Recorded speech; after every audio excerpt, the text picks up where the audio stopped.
A month before my wedding to my girlfriend Chao Xinyan, he hooked up with my sister Yang Zi. The video was sent by my sister Yang Zi and Xu Guanan. In the footage, he was casually draped over Chao Xinyan's waist, the mockery in his eyes practically leaking out. "I see you're really desperate," he chuckled, his fingers idly twirling a strand of Chao Xinyan's hair. "Even a backwoods hick like Shu Qifeng is good enough for you." Chao Xinyan nestled into his arms, playing with his fingers, her voice sounding sickeningly sweet and soft.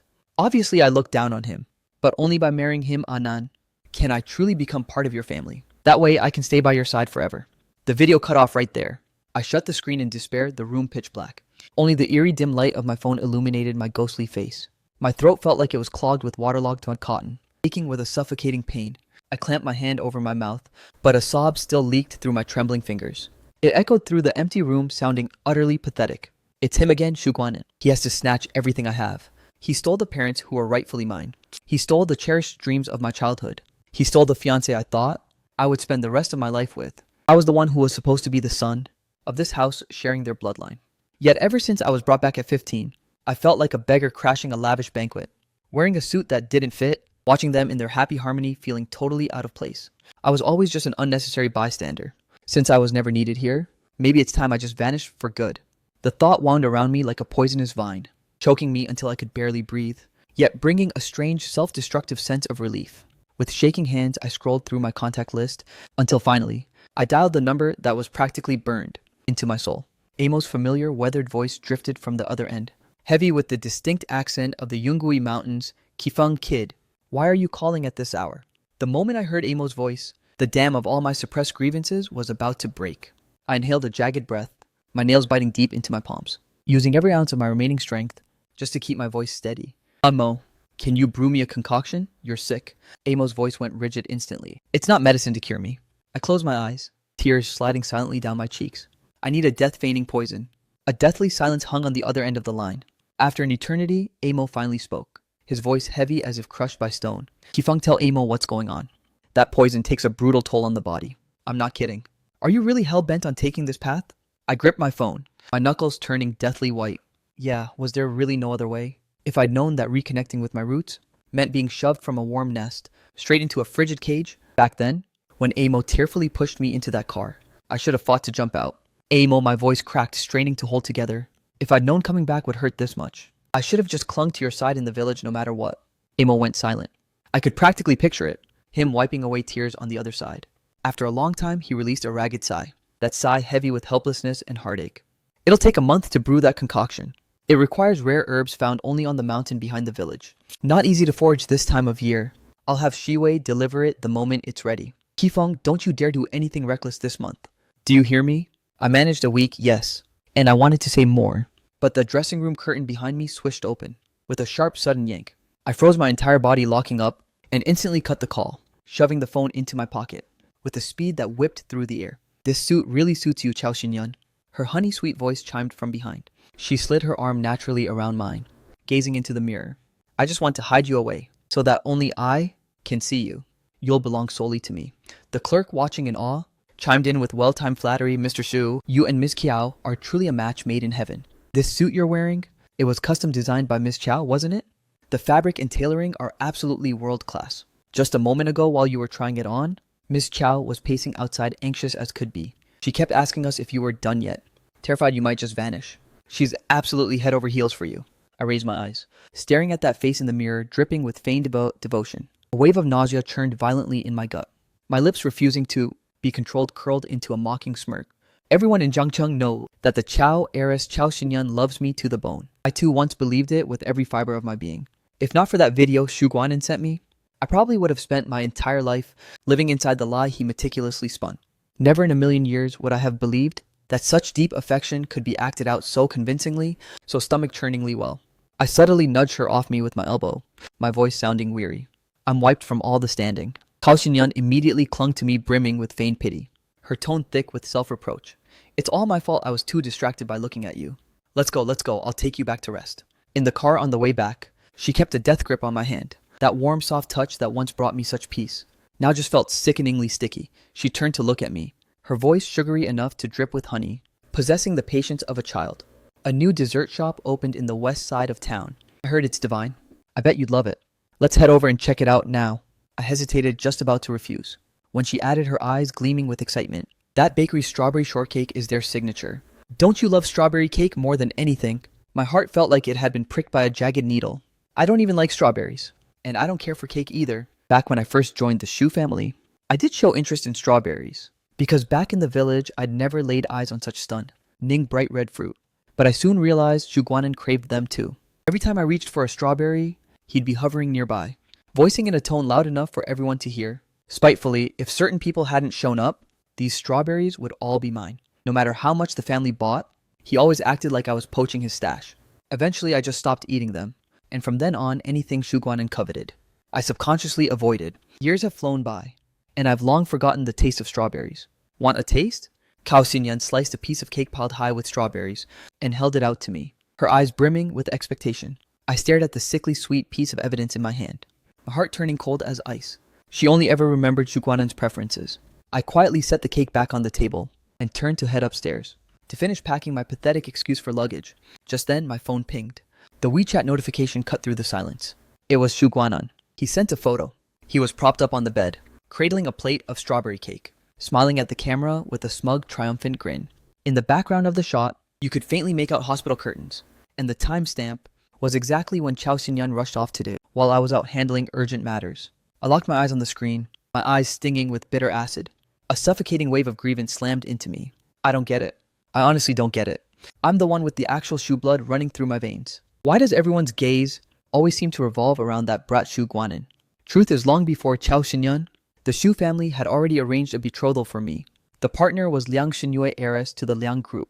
Back when I first returned, I was timid and trembling, not knowing how to reject my parents' good intentions, so I just mindlessly nodded along. I spent 8 years with Liang Xinyue, from the time I was 10 until 18. That period of time was one of the few bright spots I found after returning to the Shu home. She was like a ray of light, piercing through the disjointed, dreary gray of my life. I grew to love her. Because of her, I had naively assumed that coming back home might not be such a nightmare. But the night before our engagement banquet, Shu Guanan sent me a photo, a snapshot of him and Liang Xinyue in bed. In that heartbeat, my world imploded. I became like a madman, running to my mother to plead and sob for the first time, casting aside every shred of my dignity, begging them to let Shu Guanan give Liang Xinyue back to me. Mother was busy arranging flowers at the time. She merely frowned at my plea, and dismissively muttered, "Qifeng, you can't force love. Guanan and Xinyue are genuinely in love. You should be the bigger person and let them be. You're the older brother. You need to yield to your little brother." That was the moment I finally understood. My biological parents loved Shu Guanan more. I didn't dare fight back or lash out. I could only swallow all that bitterness whole, silently handing over the custom-made engagement suit to Shu Guanan. At their engagement party, I drank until I was a total wreck, and took a spill tumbling down a high flight of stairs, nearly losing my life in the fall. At the Shu residence, everyone was in the banquet hall celebrating the new couple. Nobody even noticed I had vanished. It was Cao Xinyan who tracked me down, rushed me to the hospital, and cared for me without catching a wink of sleep. With a tenderness and patience I had never experienced before, she slowly, piece by piece, pulled me out of that abyss of pure despair. I actually started to believe that she cared for me even more than Shi Wei, who grew up by my side. But just as I lowered my defenses again, ready to surrender my entire heart to her, reality struck me with a brutal slap in the face. It turns out, she was just another part of the script Shu Guanan had written. I scrambled up from the ground, battered and broken, my knees and elbows burning with stinging pain. A moment ago, in her rush to see Shu Guanan, when she told me to get out, she shoved me right out of the car before it had even stopped. I hobbled forward, limping with every step, uncaring of the curious stares from passers-by. Deep in my chest, a weak but resolute voice echoed. 1 month, just hang on for 1 more month. Once Amos's potion arrives, I'll swallow it, die. And everything here will finally have nothing to do with me. The taxi pulled up to the gate of that so-called new home. This was only my second time here. The first was halfway through the renovations, when Cao Xinyan dragged me along to oversee the work. She said this villa was originally planned, but to cater to my own tastes. She'd gone out of her way to rip out all the previous decor, and rebuilt it all according to a design sketch I'd lazily doodled. I pushed open the door to a living room filled with knickknacks she'd scoured from every corner of the globe. Some were items I'd only mentioned in passing, things I thought looked decent. Gazing at all of this, my heart twisted with a bitter, sharp ache.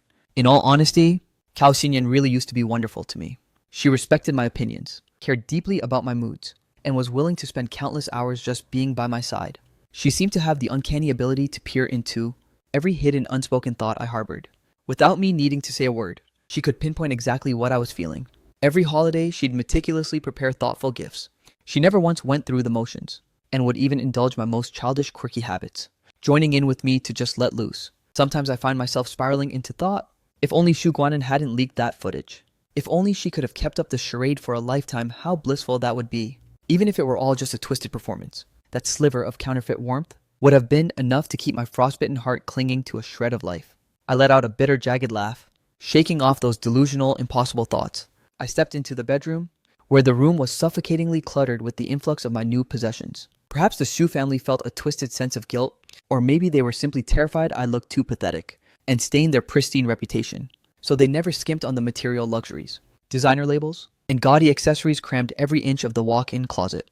I crouched down to sift through the hall, deciding what to take back to the village.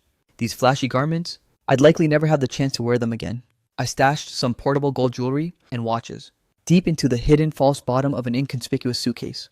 These assets could eventually be liquidated for cash, to improve life for Amo and the village, or to add something essential to our home. And the family register, only by wiping my existence from this document could I ensure that after I perish, they'll have absolutely no way to track me down through official channels. It's the final crucial step in severing all ties. With that resolve, I stood up and yanked open the nightstand drawer, retrieving that small dark red booklet. I flipped it open, finding only a solitary, lonely page. The head of the household was me, and the members list, it was just me, even though the Xu family welcomed me back. On the official family register, they wouldn't even spare a single page to include me. I had always been an exile from their inner circle, merely a sponsored guest on display. My nose stung with a sudden, overwhelming hot ache. I slammed the booklet shut, forcing myself to blink back the threatening tears. I shoved it deep into the outermost pocket of my bag. I've made my choice. At daybreak, I'm going to the bureau to deregister. From this moment forward, in this world, there will no longer be a man named Shu Qifeng. The second I zipped up my backpack, the thunder of frantic footsteps erupted from downstairs, clashing with the sharp, rhythmic staccato of high heels, followed by Chao Xinyan's desperate, frantic call, Qifeng. Qifeng, are you up there? Her voice traveled from the distance, closing in fast, until she materialized right at the bedroom doorway. The moment she saw me, she visibly deflated in relief. She strode in. Thank God you're here. My assistant said they couldn't reach you. I kept calling, but your line was dead. I was panicking like crazy. After I dropped Guanan off, Auntie Shui said she hadn't seen you either. I was terrified out of my mind the whole ride here. Are you actually mad at me? She crouched before me, looking up with wide, searching eyes. And in those beautiful, limpid pools swirled a tide of apparent worry and affection. It left me dazed for a split second, almost making me question if that video was just a hallucination, spawned from my own agonizing grief. I deflected her gaze, pointing vaguely at the chaotic mountain of clothes, and forced a stiff, mocking smirk. Not at all. I just couldn't find a watch I liked, so I came back to hunt for it. She reached out, yanking me up from the pile, her voice dripping with doting sweetness. Forget it if it's lost. We'll just buy a new one. Which brand are you into? If need be, I'll just acquire the company and commission them to customize pieces just for you. The doorbell downstairs suddenly jarred the air. Her eyes brightened, as if something had just clicked into place, and she tugged at the corner of her lips into a smile. She seized my hand. Let's head down. I've got a surprise waiting for you. Watching her light, carefree figure glide away, I stood rooted to the spot, frozen. Only when her footsteps vanished around the staircase turnet did I draw a deep, steadying breath. I pulled out my phone and dialed the number I had already memorized. Yes, my voice was so icy calm it startled me. I'd like to book the earliest slot tomorrow morning for the deregistration of my household status. Down in the dining room, the lighting had been dimmed to a cozy, warm amber. In the center of the dining table sat an exquisite strawberry shortcake. I stared at that cake, feeling a mix of absurdity and suppressed rage. I couldn't tell if Chao Xinyan was being malicious, or if her mind was just hardwired to Xu Guanan's tastes. Why did she have to keep using strawberry cake to remind me that I didn't even deserve the right to my own preferences? Chao Xinyan walked over, effortlessly catching my hand and guiding me to the table. Her tone was apologetic. Guanan's heart was acting up this afternoon. I left in such a rush. It was wrong of me to leave you all alone. To make it up to you, I specifically went to the shop and baked this cake with my own 2 hands just for you. She gestured toward the cake, her eyes sparkling like a child craving validation. Look, the strawberries on top. I handpicked every single one of them. I baked the sponge from scratch. Even if it looks a bit messy, I spared no expense on the ingredients. The cream isn't too sweet either. You're definitely going to love it. I tugged at the corner of my mouth, my voice raspy. I don't like strawberries. Chao Xinyan acted as if she hadn't heard a word, slicing off the piece with the most strawberries and sliding it into my hands. How can that be? Guanan said you used to be obsessed with strawberry cake. It was Xu Guanan again. I held that heavy slice of cake, like I was clutching a searing hot coal. When I first arrived at the Shu estate, that pathetic sliver of interest had long been ground down by Su Guanan's relentless spiteful barbs and my own desperate attempts to avoid conflict. It had completely withered away. Just give it a try. She watched me with bated anticipation. In the end, I didn't take a single bite. I silently set the cake back on the table and turned to head upstairs. Spending even one more second in the same space as her felt like slow suffocation. My phone buzzed again. It was Shu Guanan yet again. He sent a single lie. Since you got to eat the strawberry cake that Xinyan made with her own hands, I'm punishing you to sleep in that empty house alone tonight, with a mocking smiley face. I stared at the text, suddenly finding the entire charade utterly pathetic. The provocations that once used to tear my heart to shreds now left me feeling nothing but a hollow bone-deep numbness. Let him gloat all he wants. Where Chao Xinyan goes tonight, and who she ends up with from here on out is none of my concern. Almost the exact moment I set my phone down, Chao Xinyan's phone lit up. She glanced at the screen, her expression shifting to visible, palpable tension. She turned her body slightly away. I started walking up the stairs, refusing to listen to her hushed, frantic conversation. Xinyan, my heart, it hurts so much. Can you please come help me? I could faintly catch Su Guanan's teary, pathetic voice leaking from the receiver. Where are you? Don't be scared. I'm coming right over. Chao Xinyan's voice instantly spiked with frantic panic. After hanging up, she rushed to the foot of the stairs looking up at me. Breathless and riddled with fake guilt, Qifeng, a company emergency just came up. I might not make it back tonight. Get some rest. I stood with my back to her, my fingers clawing white-knuckled into the freezing wooden railing. My voice tight and strained from suppressed emotion. Fine. I didn't turn around, listening to the hurried thud of her footsteps as she bolted. Then the sound of her car engine fading into the distance. The cavernous villa was finally blissfully empty, leaving only me. I didn't sleep a wink. I walked out of the door the moment the sky turned a pale hazy gray. The process of deregistering my household status was smoother than I'd expected. The clerk asked a few routine questions, and I answered with calm detachment, emigrating, not coming back. I watched as my household registration page was stamped with the bold red deregistered mark before it was taken away for good. The gargantuan stone weighing down my heart felt like it had finally been lifted halfway. Stepping out of the precinct, the sunlight hit my eyes with blinding intensity. I squinted against the glare. My phone rang. It was Chao Xinyan. Qifeng, her voice drifted through the receiver, laced with the raspy, drowsy lethargy of just waking up. I was so slammed yesterday, I didn't get to share a proper meal with you. I've booked a table at that Sichuan spot you love. How about we head there for lunch? Didn't you want to catch that new blockbuster? I'll tag along once we're done eating. I cleared my entire schedule today, just to spend the day with you. I really didn't want to keep acting in this sickening two-faced farce. But mother's medicine hasn't arrived yet. This final month, if I want to survive until it gets here without a hitch, I'm afraid I have to keep playing the part. Fine, I heard my own voice utterly devoid of emotion.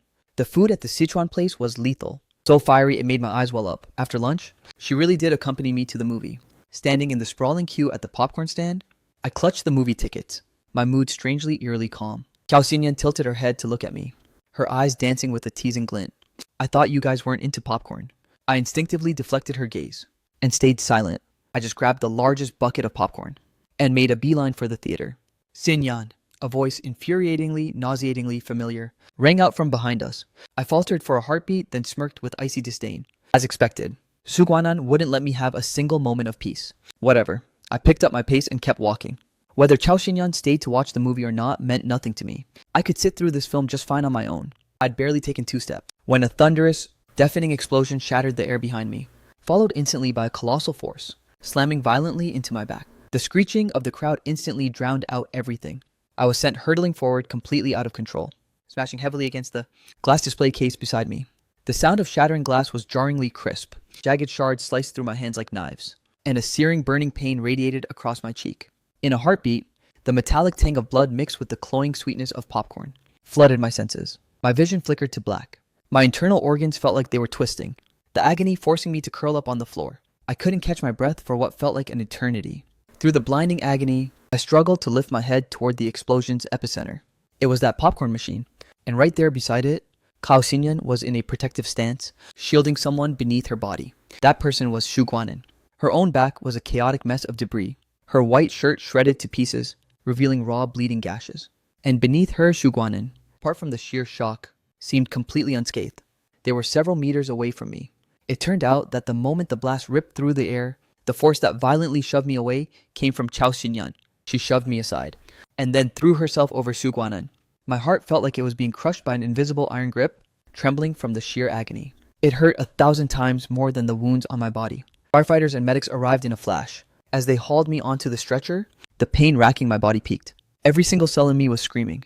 The last time I felt this level of pain, it was the day Liang Xinyue and Xu Guanan got engaged, when I tumbled down the hotel stairs. Back then, it was also Chao Xinyan by my side. History has a cruel way of repeating itself, yet revealing an entirely different brutal truth. Qifeng, I'm so sorry. Cao Xinyan was being helped over as well.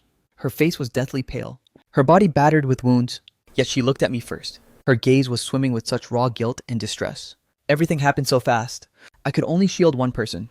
Looking at her like this, I was suddenly overcome by an exhausting, heavy fatigue. I turned my face away, closed my eyes, and didn't want to speak another word. Her chest heaved with a sharp intake of breath. She started to stammer an explanation, but she forced her way into my ambulance instead, insisting on tagging along to the hospital. Just as she sat down before the doors could even latch, Xu Guanan, standing on the pavement, suddenly clutched his chest with a look of agonizing pain. He groaned, his body swaying as if he were about to collapse. Guanan, Chao Xinyan's expression shifted instantly, and she nearly vaulted from her seat, leaping out of the ambulance without a second's hesitation to rush towards Xu Guanan. The ambulance door slid shut in front of me, severing my view of that touching scene outside. I clenched my fist until my knuckles turned white, my nails digging deep into my palms, yet I felt nothing. The doctor said my injuries were severe. The massive impact had severely bruised my internal organs, requiring an extensive period of recovery. I lay on the hospital bed, staring at the sterile white ceiling racked by violent coughs. A spray of crimson stained the tissue in my hand. Gazing at that fleck of red, a strange twisted sense of relief washed over me. If I just took the fake death pill, the Xu family and Chao Xinyan might get suspicious and dig for answers. But now with this accidental grave injury as a precursor, if I were to die from these wounds later, succumbing to internal organ failure would sound far more plausible. The hospital room door creaked open, and Chao Xinyan stepped inside, her face etched with self-reproach and tentative caution. Qifeng, she reached the bedside, trying to take my hand. I never meant for this to happen. I just didn't want you or Guanan to get hurt.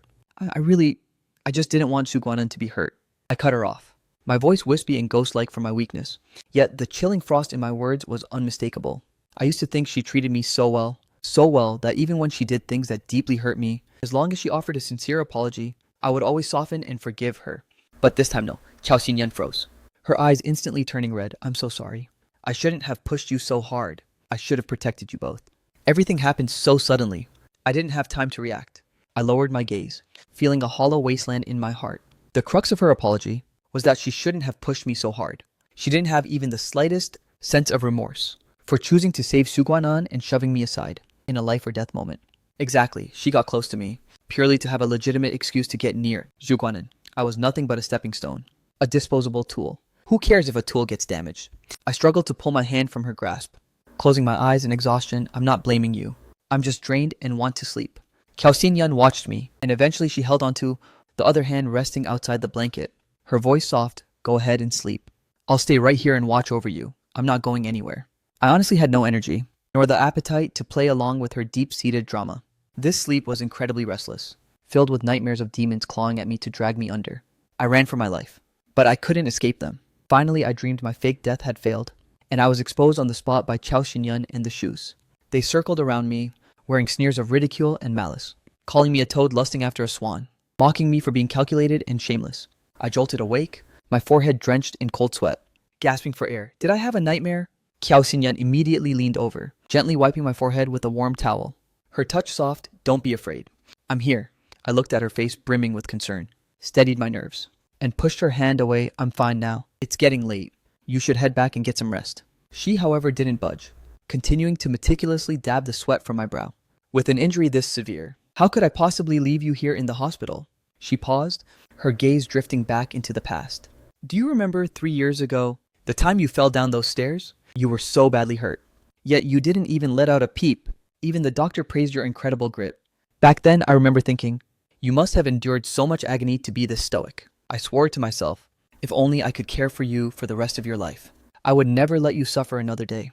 I lowered my eyes, my hand beside me tightening into a white-knuckled fist. 3 years ago, I didn't dare to weep. I didn't dare to cry out, because I knew not a soul gave a damn. The Xu family was consumed by Xu Guanan's engagement banquet. My life or death was utterly irrelevant. I had to grit my teeth and endure the agony alone. Breaking down would only have made me seem pathetic. After being with her, I suppose I did grow a bit more fragile. Occasionally, I'd get willful or lose my temper, because I naively believed that there was finally someone I could lean on, someone who would let me stop being so guarded. But what was the result? All her kindness was just pity for someone beneath her. How dare she even bring up 3 years ago? I turned my head away, my voice muffled.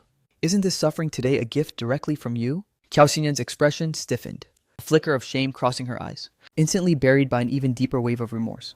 It's my fault. That's why I have to take even better care of you. She bowed her head, her fingers unconsciously twisting the sheets, her voice dropping to a whisper, Qifeng. Have I been making you angry lately? I don't know what's come over me. It feels like I'm always messing everything up. Maybe it's just pre-wedding jitters? Watching her, I felt a wave of suffocating irritation. That nightmare from earlier was just too vivid. It left me genuinely rattled. If even one tiny detail in my fake death plan goes sideways, I clenched my fist and made a point to brush her off. I'm a bit hungry. I want some porridge. Qiao Xinyan's eyes lit up, and she stood up instantly. Sure, I'll have my assistant bring some over right away. What kind would you like? Pumpkin millet or congee with century egg and lean meat. Watching her back as she stepped out to take the call, I quickly whipped out my phone, hoping to ring Among and check on the situation. The second I unlocked the screen, the hospital room door creaked open again. It wasn't Qiao Xinyan. It was Xu Guanan. She strolled in with a leisurely pace, shot a disdainful glance at Qiao Xinyan's back outside, and then turned toward me. Her face twisted into that nauseating mocking sneer. Zhu Qifeng, she hissed, lowering her voice. Enunciating every syllable, Xinyan doesn't love you at all. Yet you're still clinging to her like a leech begging for marriage. You really have zero shame, don't you? I looked up at her, my heart feeling completely hollow. Instead, I let out a cold smirk. What's that supposed to mean? Don't tell me you're planning on stealing Qiao Xinyan away too. Don't you already have Liang Xinyue? Su Guanan's expression soured. She scoffed. My heart belongs only to Xinyue. But I just want you to know one thing. I am the only true young master of the Shu family. Everyone should worship me and revolve around me. As for you, she leaned in, her eyes narrowing, despite practically dripping from her words. You only deserve to scavenge my leftovers, women included. I furrowed my brow, and just as I opened my mouth to retort, before the words, I'm the true biological child, could escape, Su Guanan let out a sudden ear-piercing yelp, stumbled back 2 steps against the wall, and collapsed to the floor in a pathetic heap. The exact moment she hit the ground, tears gushed out like a broken dam, and her voice spiked into a shrill, hysterical shriek. With a tearful, shaky voice, Brother, please don't be angry. It's all my fault. Everything is my fault. I'm the one who should be lying in that bed. It's all on me. If the wedding in a month can't go on as planned, I'll accept whatever punishment you throw at me. But please don't be angry right now. Brother, please don't let this wreck your health. Watching this masterclass in manipulative performance, I felt physically repulsed, nearly retching on the spot. I've been forced to watch this pathetic routine for over a decade, and I'm fully immune. I was just about to deliver a scathing retort when Qiao Xinyan finished her call, heard the commotion, and rushed in with urgent strides. Guanan, she cried out in alarm, squatting down to tenderly support Xu Guanan while simultaneously shooting a glare at me, her brows locked in a fierce frown, her tone dripping with palpable anger. Qifeng, I've already explained this. The explosion was my fault. It had nothing to do with Guanan. Why do you have to take your rage out on him? You know full well how fragile his health is. I lifted my eyes looking at this woman who so easily cast blame on me for the sake of Xu Guanan. She'd finally dropped the facade. Because whenever Xu Guanan is involved, her mask of fake tenderness shatters into pieces, revealing the jagged, impatient core underneath. I'd seen this exact scenario play out before, back when I was foolish enough to think it was just because her work was too draining, or that she was just having a bad day. And her excuses always sounded so damn reasonable. So I bought into it. Now there's nothing left to verify. I turned my head away, too exhausted to even spare them a glance. My voice was hollowed out by pure absolute fatigue. Please get out of my hospital room. If you keep disrupting my recovery, I'll have the nurses drag you out myself.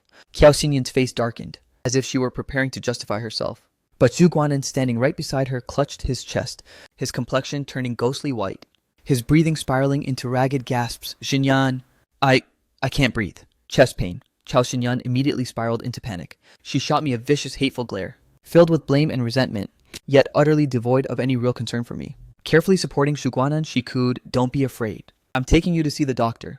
Listening to the hospital room door swing open and shut, completely cutting off the sounds from the hallway, I slowly buried my face into the pillow. I remained hospitalized for 20 days, and Qiao Xinyan, without a hint of hesitation, stuck by my side tending to me for those 20 days, doting, serving tea, and catering to my every need. If it weren't for that incriminating video, and her repeated biased choices, with evidence so absolute, I would have almost been swayed by her performance of devotion again. On the day of my discharge, she arrived clutching a massive bouquet of red roses wrapped in black gauze. To pick me up. I'm here to take you home. I stared at those gaudy, ostentatious roses, A bitter, hollow smirk, the only thing left inside. I despise roses, especially this kind. Qiao Xinyan seemed convinced that every man ought to love roses, especially the exorbitantly expensive ones. Every time she crossed me, or tried to express remorse like this, she would use such pricey, extravagant gifts to silence me. In the past, I didn't want to dismiss her well-meaning intent, so I'd force myself to accept them. Now I couldn't even bring myself to pretend anymore. I didn't reach out to take them, simply turning and heading straight for the elevator. I'm exhausted. Let's just head back. Cao Xinyan looked down at the roses in her arms, then back at my retreating figure, and without a second thought, she tossed the lavish, expensive bouquet straight into the trash can nearby. She hurried to catch up, grabbing my hand once more. I forgot you don't like roses. Let me get you home first. Then I'll go buy you the sunflowers you actually like. How about that? I stared at the elevator reflection. The glass pane mirrored our shadows clinging together. I gently pulled my hand away, and just as I started to speak, her phone rang again. He glanced at the screen and answered immediately. His tone deferential, anti-shui. The voice on the other end was booming. I could hear it perfectly clearly. Xinyan. Qifeng has been in the hospital for so long. He's reeking of bad luck. When you come back, take him to Shishan Temple first. Go pray, walk around a bit. Scrub off that bad juju before bringing him home. Qiao Xinyan looked at me, caught in a dilemma, and replied to the phone. Anti-shui, Qifeng hasn't fully recovered yet. Even if he hasn't fully recovered, he must go. Mother's tone left zero room for debate. Bringing that foul energy back with him is bad for you. And bad for our Su family. He absolutely must go. Qiao Xinyan covered the receiver and looked to me for guidance. I gave a slight nod. A bone-chilling coldness spreading through my heart. I knew exactly what was running through Mother's mind. 3 years ago, when I was discharged after falling down the stairs, my body was still frail and weak. Yet she forced me to kneel at the temple for half the day. A prayer for peace. In truth, it was just a way to put me in my place. Fine, I won't bring bad luck to the Shu family. The fact that the call went straight to Qiao Xinyan was almost certainly Shu Guanan's doing. Seeing Qiao Xinyan dote on me in the hospital for 20 days, he must have been burning with resentment and went running to Mother to stir up trouble again. But honestly, even if Mother hadn't demanded it, I would have wanted to visit the temple to pray anyway. Shishan Temple is rumored to be the most potent in Jiangcheng, famous for its booming incense, with pilgrims scrambling for a spot. I wanted to go and make a wish, praying for my fake death plan to proceed without a hitch. The temple was teeming with people. Hao Xinyan and I stood in line for over 2 hours, before finally securing our respective prayer sachets. I took the small slip of paper I'd prepared and carefully tucked it into the pouch. It held only one line, "May the fake death go smoothly," leaving everyone here far behind, and never crossing paths in this lifetime again. Then I gathered every ounce of my remaining strength to hurl the sachet toward that enormous prayer tree's highest branches. They say the higher you toss it, the more effective the prayer. Unfortunately, my body hasn't recovered, so I lacked the strength, and the sachet landed only in the middle of the canopy. I pressed my palms together, closed my eyes, and prayed with intense, desperate sincerity one more time, reiterating my wish. "What are you saying? You look so serious." Cao Xinyan leaned in, reaching out to wrap her arms around my waist. But I sidestepped, dodging her touch. "Is there anything I can help you with?" I looked at her. "What about you? What did you pray for?" "To pray for your health and safety, of course." She looked at me, her eyes appearing unnervingly sincere through the haze of incense. "Praying that we'll be blissfully happy from here on out, and grow old together." Then her phone rang again. This time she didn't step away, answering it right there beside me. Zhu Guanan's voice drifted out clearly. "Xinyan, I've arrived at the foot of Shishan Temple. There are so many people here. I'm a little scared. Could you come down and pick me up?" Qiao Xinyan cast a glance at me, looking conflicted. "Guanan, I'm here with Qifeng. I'm not feeling well. I'm feeling so dizzy." Zhu Guanan's voice instantly shifted into a weak whimpering sob. Qiao Xinyan's expression shifted, and she said into the phone, "Stay right where you are. I'll be right down." After hanging up, she looked at me apologetically. "Qifeng Guanan, he isn't feeling well. He's down at the foot of the mountain. I have to go get him. Wait for me here, or go rest in the pavilion over there. I'll be back soon. Go ahead," I replied in a flat tone. I was just about to wander around anyway. The moment she left, I immediately found the nearby someone whose job was retrieving prayer sachets from the highest branches.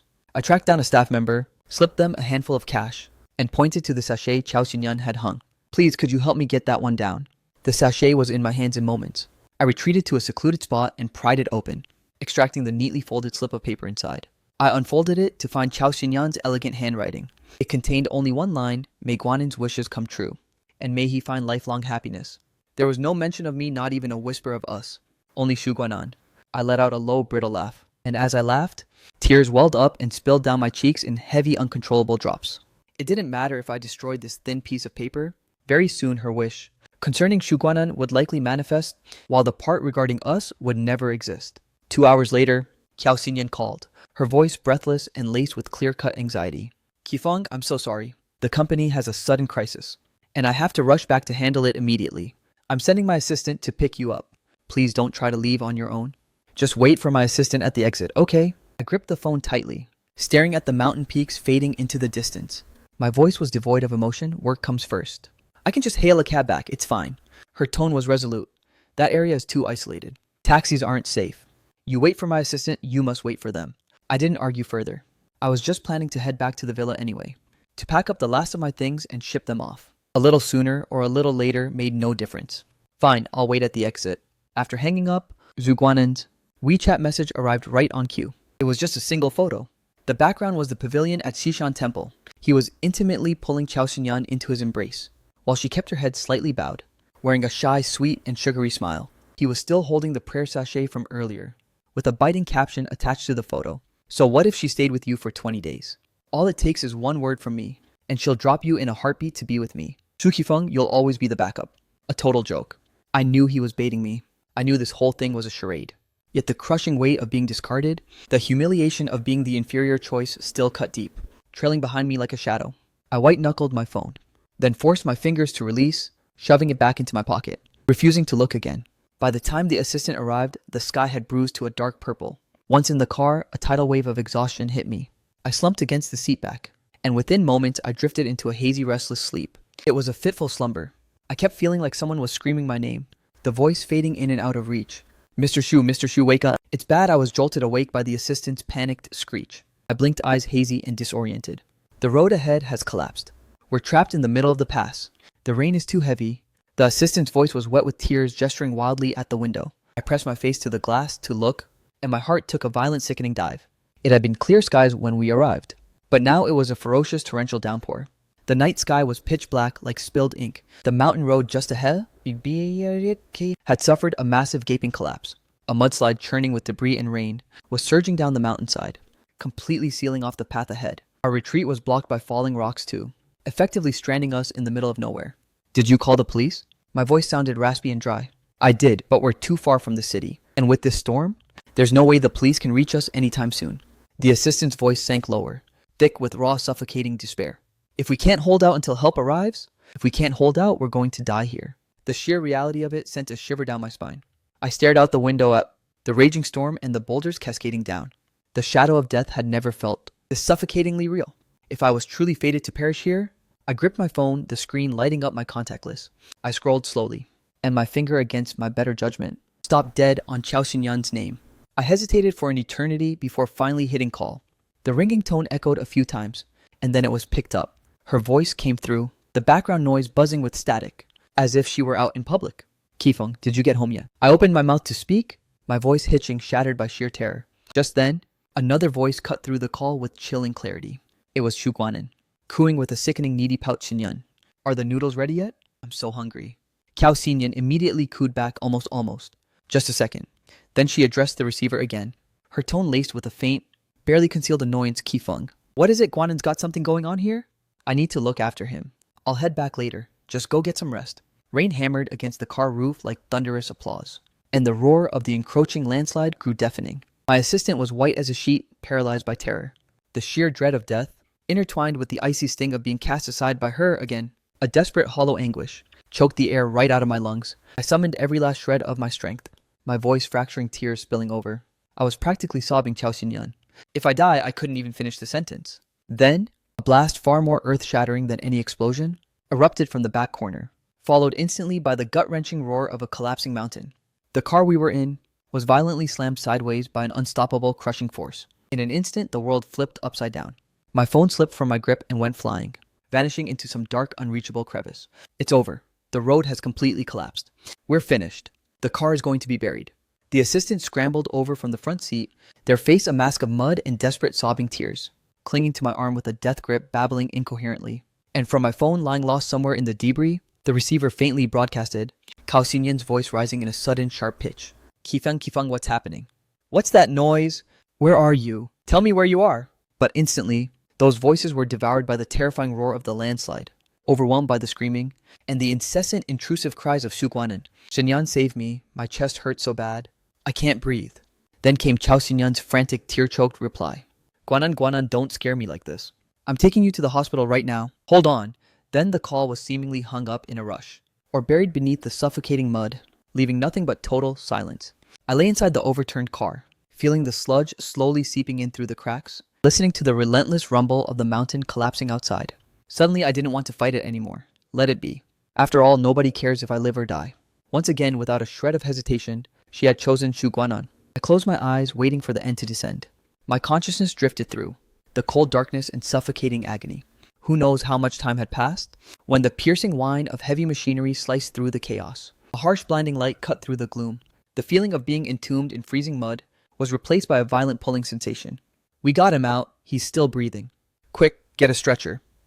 Amidst the cacophony of voices and the disorienting shifting lights, I felt myself being dragged out from the mangled wreckage by frantic hands. They hoisted me onto a stretcher. The rain had stopped at some point. The night sky revealed a few scattered indifferent stars. The air was biting and refreshingly sharp. My assistant was on the stretcher beside me, wailing uncontrollably. A cathartic release from staring death in the face. Mr. Xu, we made it. We were saved. Saved. I turned my head, watching the distant beams of the rescue trucks and cranes. My eyes were too parched to produce a single tear. Only a hollow sense of relief, slowly seeping up from the depths of my heart, spreading to every bone in my body. Yeah, saved. I hadn't died. While I was at the police station assisting the investigation, Qiao Xinyan burst in like a total lunatic. Her hair was a disheveled mess, her eyes bloodshot and swollen, and her expensive suit was splattered with mud. She looked even more disheveled than I did the actual victim. Seeing me sitting there, completely intact, she froze in her tracks. Then, as if every ounce of strength had been drained from her, she stumbled forward and pulled me into a crushing embrace. Her arm squeezed me so tight it hurt, and her body was racked with violent shudders. I'm sorry. I'm so sorry, Qifeng. Her voice was ragged and fractured, choked up and unrecognizable. I truly never imagined it would end up like this. I should have come for you the moment I got that call. Thank God you're okay. Thank God you're safe. If something had happened to you, I really couldn't go on living. She was clutching me with such desperation, as if I would vanish the moment she let go. The frantic thumping of her heart transmitted through the thin fabric onto my own chest, laden with the terror of near-death survival. I stiffened, letting her hold me, but the lake inside my heart remained still, incapable of even a ripple. It even felt somewhat laughable. Putting on this performance of being devastated now, who was she trying to convince? I gave a small dry cough, not from my injuries, but simply because this embrace felt suffocating. Qiao Xinyan pulled away as if burned, immediately releasing me, scanning me up and down with frantic concern. Are you hurt somewhere? Let me take you to the hospital. Right now. No need. I shook my head, my voice flat, devoid of a single inflection. I'm exhausted. I just want to go home. All right, let's go home. We're going home right now. He nodded frantically, helping me up with extreme measured care, as if I were made of the most fragile glass. I'll take you home. From now on, I'm not going anywhere. I'll just stay right by your side. I didn't respond, nor did I resist. I let him half carry, half embrace me, hauling me back into that house still opulent, yet an empty hollow shell of a home. Lie down for a bit. I'll go whip up a bowl of noodles to warm you up. He settled me onto the bed, tucking the blankets in with meticulous care, his eyes glowing with that familiar sycophantic tenderness. Then he hurried off to the kitchen. He hadn't been gone long, when the phone on the nightstand started buzzing. The screen lit up, Guanan, flashing sharp and glaring. I didn't move, didn't call out to him. I just sat there quietly, watching those two characters pulse on the screen, flickering, like watching a silent play that had nothing to do with me. The ringing stopped. Soon after, my own phone began to vibrate. The caller ID read Xu Guanan. I stared at those three characters for a few heavy seconds, before slowly swiping to answer. Zhu Qifeng? Xu Guanan's voice slammed into me like a wrecking ball, laced with his signature malice and teeth-gritting spite.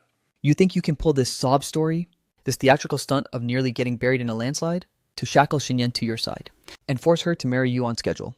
Don't you fucking dare dream about it. What I Guanan discard isn't for your leftovers. You want to marry Xinyan? Forget it never. He didn't even give me a chance to get a word in, hanging up the second he was done venting. The dial tone droned on, sounding like a mocking derisive sneer. It's ready. Eat while it's hot. Qiao Xinyan walked in carrying a steaming bowl of noodles, wearing that same cautious fawning expression. I looked up at her. Under the lights, her face remained stunning, and her gaze remained achingly tender. But I knew it was all a charade. Even this bowl of noodles, she cooked by hand, reeked of a nauseating, hypocritical falseness. I took the bowl and set it on the nightstand. I have no appetite. I'm not really hungry. Tell me when you want to eat, I said. Qiao Xinyan's eyes dimmed, but she didn't push it. simply sitting on the edge of the bed and whispering, "Just let me know when you're ready, and I'll heat it up again." At night, I lay down with my back to her, closing my eyes and feigning sleep. I could feel it. She watched me quietly from behind for a long time, then with the faintest whisper, lifted the covers and slipped out of bed. She tiptoed to the doorway, paused for a heartbeat, and then turned back, gently tucking the blanket around my shoulders. Her touch so tender it felt as if she truly loved me. Then she was gone. I heard the engine of her car roar to life downstairs, fading gradually into the distance. Almost the exact moment the engine sound vanished, my phone screen lit up in the suffocating darkness. Zhuguanan had sent a new photo. The background looked like a hotel room, the lighting dim and suggestive. He and Chao Xinyan were leaning in close. Chao Xinyan had her face turned away, her expression hidden, but their posture was unmistakably intimate. Below it was a caption Xinyan has already promised me. "She won't go through with the wedding. In 2 days, there won't be a bride. Let's see how you explain this to your parents. Or how you save face in front of all of Jiangcheng. Just wait to become the ultimate laughingstock. Shu Qifeng."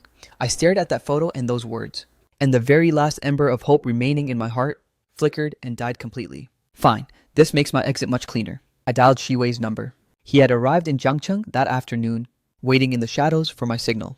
"Shi Wei, I need you to do something for me." My voice was calm, devoid of any turbulence. All of Jiangcheng was fixated on the marriage between the Shu and Chao families.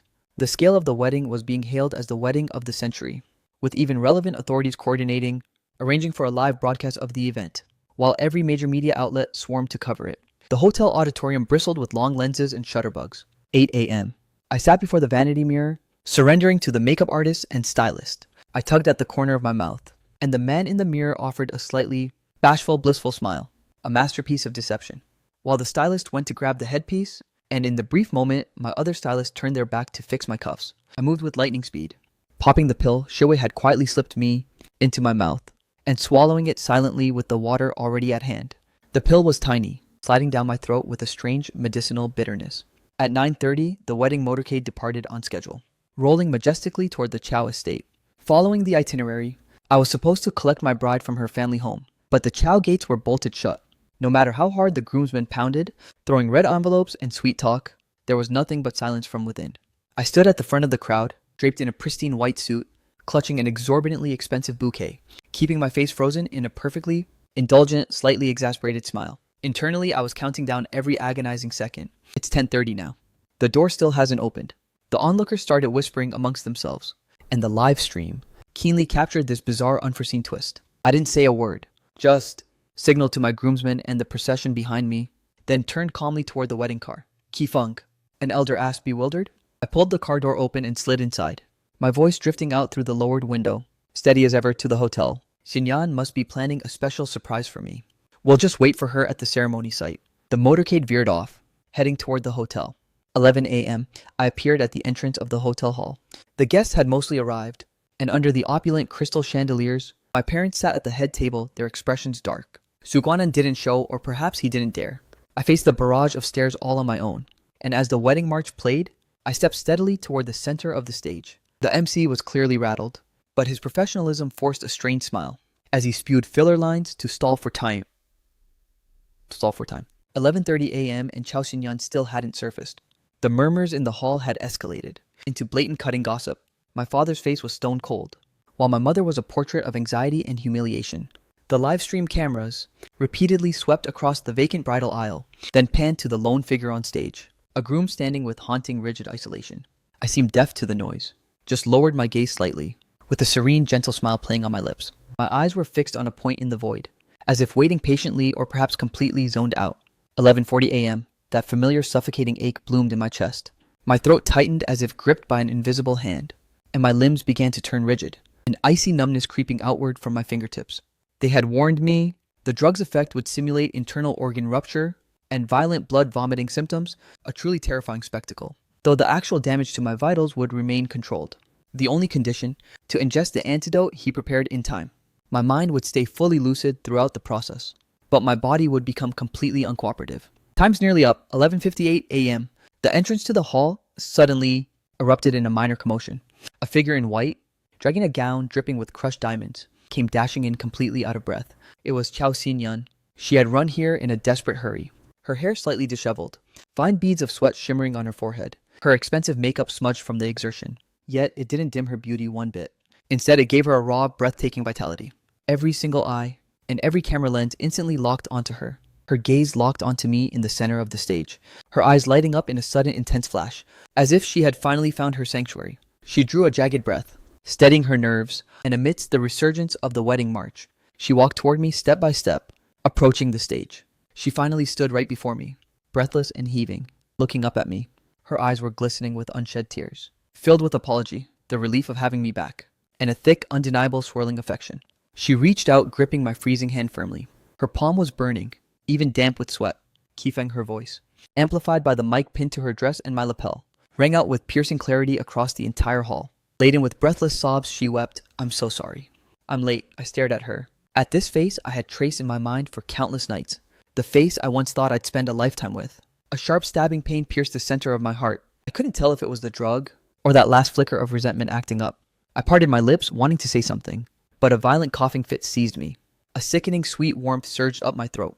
Kifeng, the smile on Chao Xinyan's face froze, her grip on my hand tightening. I looked at her and suddenly I smiled. Then amidst the gasps of the shocked crowd, my body convulsed violently. A mouthful of blood sprayed out without warning. A jarring, shocking crimson, splattering across her pristine, flawless wedding gown, instantly staining a massive patch, looking like a sudden bloom of eerie blood-red plum blossoms on fresh snow. Kifeng Chao Xinyan's scream was absolute agony. I lost all strength to hold myself up, collapsing backward. My vision began to blur, the world spinning and fading to gray. In the final second before slipping into darkness, I saw the massive display behind us. The one meant to show our wedding photos, the LED screen. The screen was looping a video on repeat. The exact footage Xu Guanan had originally sent me. It showed him and Chao Xinyan locked in an embrace, mocking me, saying that only by marrying Xu Qifeng could they truly become a family. In high definition, crystal clear quality, their faces and their words were displayed with brutal clarity for all the guests and every single media lens in the room. Shut it off now. I heard my father's furious bellowing roar, accompanied by the crashing of tables and the chaotic uproar of the crowd. The scene descended into utter pandemonium. Reporters, shaking off their initial shock, frantically clicked their shutters, capturing every scandalous dramatic detail. The live feed was cut in a frantic panic, but countless phones had already recorded everything.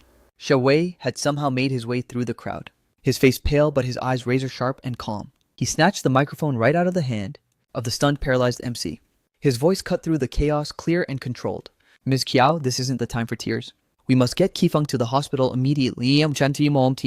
Immediately." The words hit like a bucket of ice water, snapping the nearly catatonic Chao Xinyan back to reality. She jerked her head up, her gaze vacant for a split second, before being replaced by sheer, overwhelming panic. "Right, the hospital to the hospital." As if grasping at a lifeline, she shrieked at the bodyguards who had swarmed forward. "Get him to the hospital. Get him to the best hospital as fast as you can." I was hoisted onto a stretcher by frantic, fumbling hands. In the dim haze of my consciousness, I could feel Chao Xinyan clutching my hand with a death grip. Her strength was shockingly intense, as if I would vanish into dust if she let go. Her weeping and desperate pleas drifted in and out of my hearing, but I had no strength left to respond. The red light of the emergency room glared with blinding intensity. Down the hallway, Chao Xinyan stood like a soulless statue, frozen in place, her eyes locked onto that tightly shut door. Her wedding dress was still stained with large patches of dried, darkened blood. Her hair was a disheveled mess, her makeup smeared and ruined. The formerly refined, haughty Miss Chao was now a picture of pure devastation, left only with boundless panic and fragile despair. Xie Wei stood a little further away, leaning against the freezing wall, head bowed, his expression unreadable. "He's going to be okay, right?" Chao Xinyan suddenly whipped her head towards Xie Wei, her eyes filled with a desperate, humble plea. "You know medicine? Tell me he's going to be okay, won't you?" Xie Wei lifted his head to meet her gaze, his eyes calm and devoid of ripples, even carrying a hint of imperceptible coldness. He slowly shook his head, his voice raspy. "I can't be sure he coughed up so much blood." That sentence was like the final straw, crushing the last defenses Chao Xinyan was desperately holding. Her body swayed, nearly collapsing to the floor. Just then, the ER door swung open. A doctor in surgical scrubs stepped out, pulling off his mask, his face etched with heavy fatigue and regret. He looked at Chao Xinyan and slowly shook his head. "Miss Kiao, we're so sorry. We did everything we could." Time seemed to freeze in that exact moment. Chao Xinyan's eyes widened, as if she didn't grasp the meaning of those words, staring blankly at the doctor, her lips trembling yet unable to utter a single sound. A few seconds later, she staggered back as if burned, lunging forward to grab the doctor by his collar. Her voice spiked into a jagged, shrill scream. "What do you mean you did everything you could? He was fine just a moment ago. He had no illness. Even if he was angry, even if his heart gave out from rage, it couldn't end like this." Are you sure you haven't made a mistake? Save him again. Use the best medicine. Find the best doctors. I'll pay whatever it costs. The doctor let her cling to him, his eyes filled with profound pity. But beneath that, there was only a professional cold detachment. He followed the script we had meticulously rehearsed, stating clearly and clinically, Mr. Su's internal organs had sustained severe blunt force trauma, leaving him with critical underlying damage. The shock of the stimulus today triggered massive internal hemorrhaging and systemic organ failure. When he was brought in, his vital signs were already hanging by a thread. We were fighting a losing battle. Internal organ rupture, Kiao Xinyan muttered, repeating the words like a mantra. Her grip on the doctor's hand slowly slackened, slipping away powerlessly. She looked as if all the bones had been ripped from her body, collapsing into a heap on the floor. Her eyes stared hollowly at the door of the ER. It's me. It was me who killed him. She started to shake, trembling violently and uncontrollably, with her hands clutched over her face. Desperate, jagged sobs leaked through her fingers. It's all my fault. The video Xu Guanan and me, I'm the one who angered him to death. I'm the one who destroyed Qifeng. It was me. As I watched her wallow in that agonizing grief, there was not a shred of satisfaction in my heart. Only a cold, numbing exhaustion and a deep, aching pity for all Qifeng had suffered. Xu Wei stepped forward, his voice low, yet piercing Chao Xinyan's ears like an icicle. I need you to give your consent immediately, so I can take Qifeng's body away. I'm taking him back to the village. That is where he belongs. That is his home. Impossible. Chao Xinyan jerked her head up, her eyes bloodshot, like a cornered beast backed into a desperate trap. She glared fiercely at Xu Wei. He is my husband. By what right do you claim to take my husband? Xu Wei let out a frigid, mocking laugh, the sound dripping with biting sarcasm. You ever considered him your husband? Chao Xinyan looked deep into your own conscience. All the agony, all the tragedy. Wasn't that created entirely by you and the Xu family? You have no right to keep him even in death. Still trapped in this suffocating place, unable to breathe. Kiao Xinyan was rendered speechless by the question, left with only tears streaming down her face. She bowed her head, her voice raspy and broken. I never intended to hurt him. I truly didn't. I love him so much. I just didn't know how to reject Xu Guanan. He's in poor health. He depends on me. I've just gotten used to it. I didn't know it would end like this. I really didn't know. She had loved Xu Guanan for 10 years. The habitual care and indulgence was etched deep into her marrow. After she got with me, the guilt towards Xu Guanan and the shadows of the past constantly haunted her, making her compromise time and time again and break her promises repeatedly. She thought that as long as she married me, in the end, everything would return to normal. But she never anticipated that her vacillating and indecision would ultimately push me toward a dead end.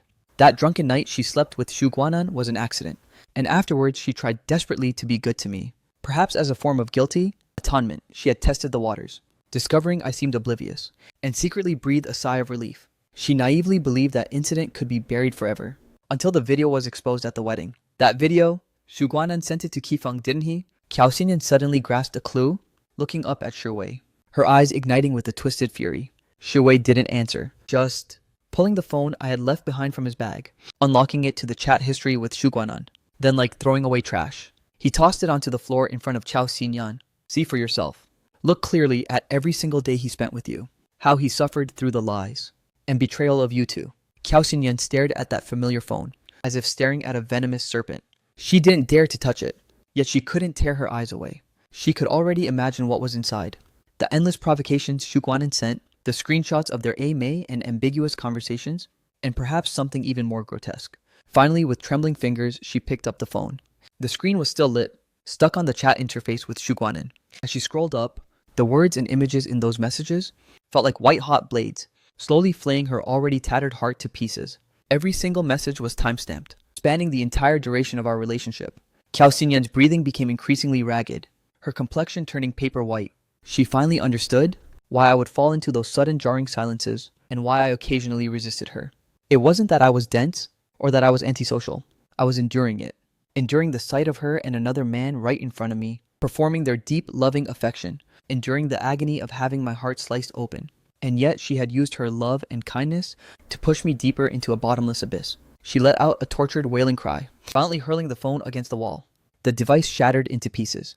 Let's just handle Qifeng's funeral arrangements. She slumped on the floor, her gaze unfocused, her voice so raspy it was barely audible. She avoided Xu Wei's icy glare. According to custom, my body should have laid in state for 3 days, but my mother and father claiming my death on the wedding day would bring bad luck to the family, adamantly refused to let me into the Xu family funeral hall. My mother even complained to Chao Xinyan over the phone.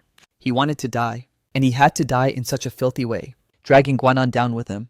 Now Guanan doesn't even dare to step outside, and the Zhang family wants to call off the engagement. He's caused so much trouble. I'm willing to pay for his burial, she scoffed out of the kindness of a mother's heart. But a funeral, don't even dream of it. Cao Xinyan trembled with fury while clutching the phone. She had always known the Shu family was biased, but she never imagined they could be this cold-blooded. She finally understood why I was always so resistant. Whenever she suggested returning to the Shu family, she realized why whenever she told me to be more like Shu Guanan and learn how to please my parents, I would react with such explosive anger. She snapped back into the phone, her voice frigid. Shu Qifeng is my husband. He belongs to the Qiao family. The Qiao family will handle his funeral arrangements. Her parents, though they felt their daughter was acting impulsively, and that offending the Shus for a dead man was unwise, looked at Chao Xinyan's red swollen and hollow eyes, and her blood-stained wedding gown, and realized their compassion had won out in the end, giving their silent consent. My body rested in a memorial hall set up by the Qiao family for 3 days. Throughout those 3 days, Qiao Xinyan ditched the wedding dress for mourning black, remaining sleepless and vigilant, refusing to eat or drink while kneeling by my casket. She obsessively scrolled through my shattered phone, which she had painstakingly managed to piece back together, reading every single message Zhu Guanan had sent. Each time she looked, it felt like reliving a fresh hell. She couldn't bear to imagine those nights she abandoned me to run to Shu Guanan, those moments she brushed me off, lied to me or lashed out at me all for his sake. She wondered how desolate and hopeless I must have felt as I sat there alone staring at those taunting messages. Regret coiled around her like poisonous vines, constricting her heart with every passing second. She finally recognized that what she couldn't afford to lose was never the habit-forming dependent Shu Guanan, but the person who truly loved her, the version of me she had bruised and broken beyond repair. But it was far too late. On the day of the cremation, Cao Xinyan, dressed in a simple pure white gown. It was the color I had once mentioned in passing. Looked beautiful on her. She followed the hearse all the way to the crematorium, and at the funeral service, she fainted from grief several times only to be jolted back to consciousness. Her parents couldn't bear to watch, signaling the staff to accelerate the process. As the gurney was shoved toward the incinerator, Qiao Xinyan suddenly erupted with supernatural strength, breaking free from those holding her, and lunging forward like a madwoman, clinging to the edge of the gurney as she collapsed to her knees. Qifeng, Shu Qifeng, open your eyes and look at me. I'm begging you, just look at me. Her wails were gut-wrenching, her forehead pressed against the freezing rim. I know I was wrong. I really truly know I was wrong. Please, don't leave me all alone. Shui watched the scene with a creeping dread. He noticed the makeup on the face, twisted by tears in the struggle, looked unnervingly unnatural. He immediately stepped in, hauling Cao Xinyan back with force. His voice was harsh. Cao Xinyan, Qifeng is already dead. No matter how much you regret this, he's not coming back. The only thing you can do now is let him rest in peace. Rest in peace, she repeated, dazed, offering a sorrowful, hollow smile. If he rests in peace, I'll never be able to see him again. Capitalizing on her momentary trance and slackened grip, the staff, having already caught the signal from her mother, swiftly and forcefully shoved the gurney inside. The heavy furnace door rumbled shut. No! Qiao Xinyan let out a primal soul-shattering scream, suddenly projectile vomiting blood, her world fading to black. As she collapsed into unconsciousness, Qiao Xinyan remained comatose for a full day and night, her mother eyes rimmed with red-kept vigil. Seeing her open her eyes, she was torn between pity and rage. You're finally awake, that lunatic Shu Guanan took advantage of the chaos to snatch Qifeng's ashes, and went straight to your new bridal home. What? Cao Xinyan's pupils constricted. She bolted upright from the bed. A wave of dizziness slammed into her, but she kicked off the covers and sprinted out barefoot. Xinyan, stop, you haven't recovered yet. Her mother shrieked in desperation from behind, but she only caught a glimpse of her vanishing at the door. Qiao Xinyan sped all the way, running countless red lights, dashing frantically, back to that bridal home built on false hope. The front door was left ajar. She kicked it wide open. Inside the living room, Shu Guanan sat elegantly in the center of the sofa, while my urn of ashes sat right there on the coffee table before him. He had even pried the lid open, dipping 2 fingers inside, carelessly stirring the gray powdery remains within. Hearing the door slam, he looked up, spotted Cao Xinyan, and actually pulled off a naive yet twisted smile. Xinyan, you're here. Shu Guanan, Cao Xinyan's eyes blazed with fury, her voice cracking from pure unadulterated rage and fear.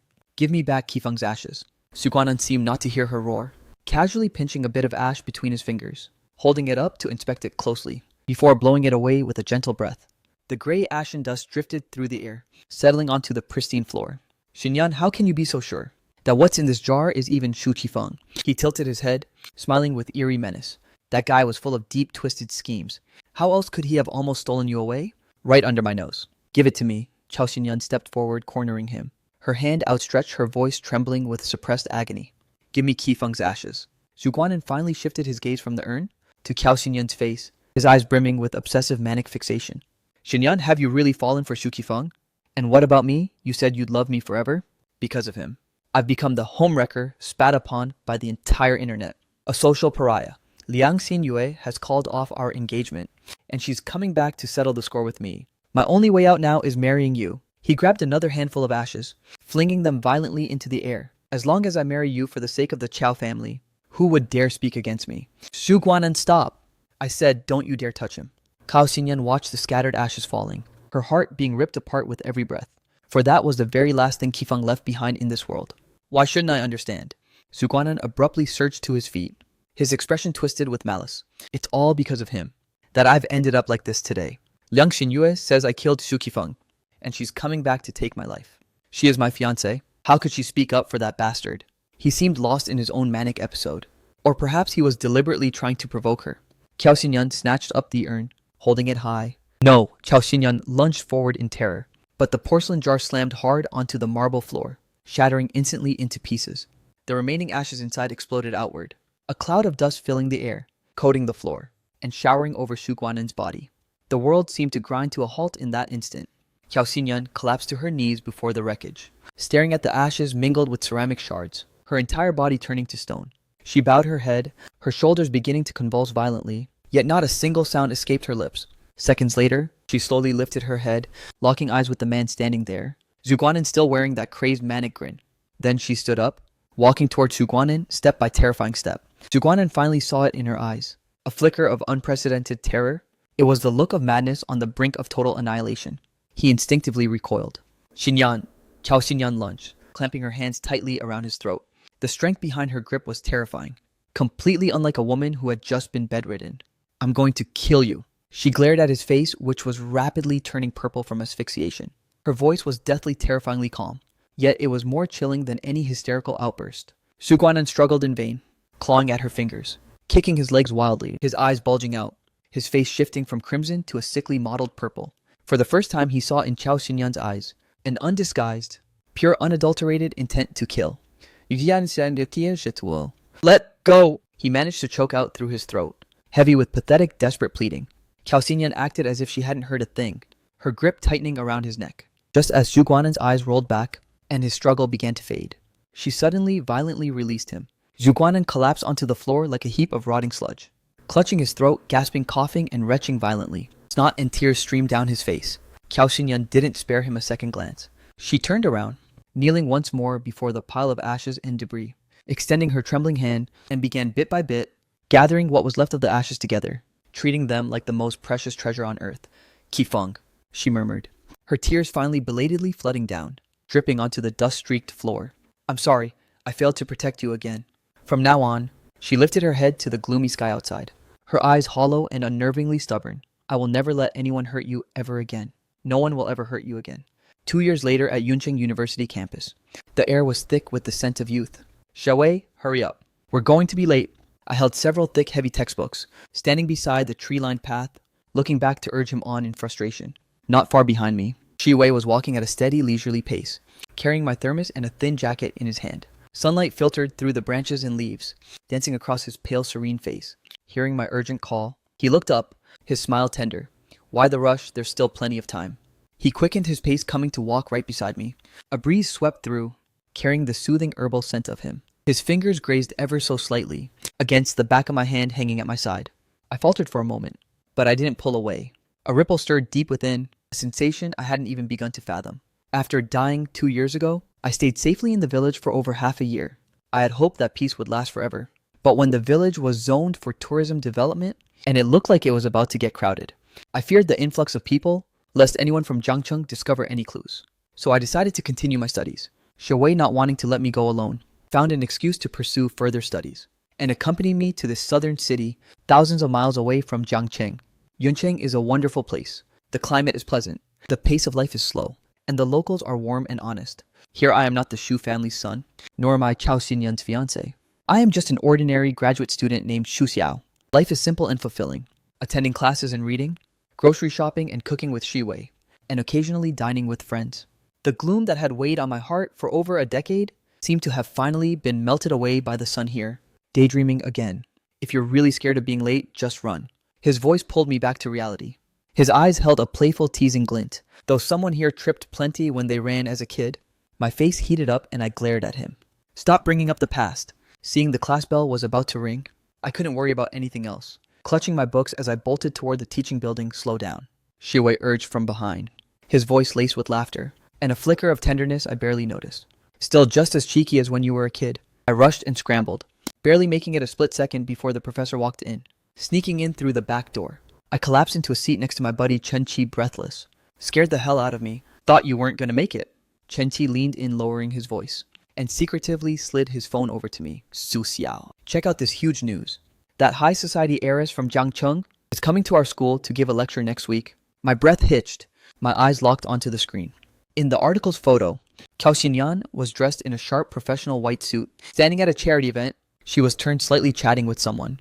She had lost so much weight. Her jawline was razor sharp now, and her eyes held a depth and composure missing 2 years ago. There was an indescribable iciness to her, but that aura tempered by time and hardened by experience was palpable even through the screen.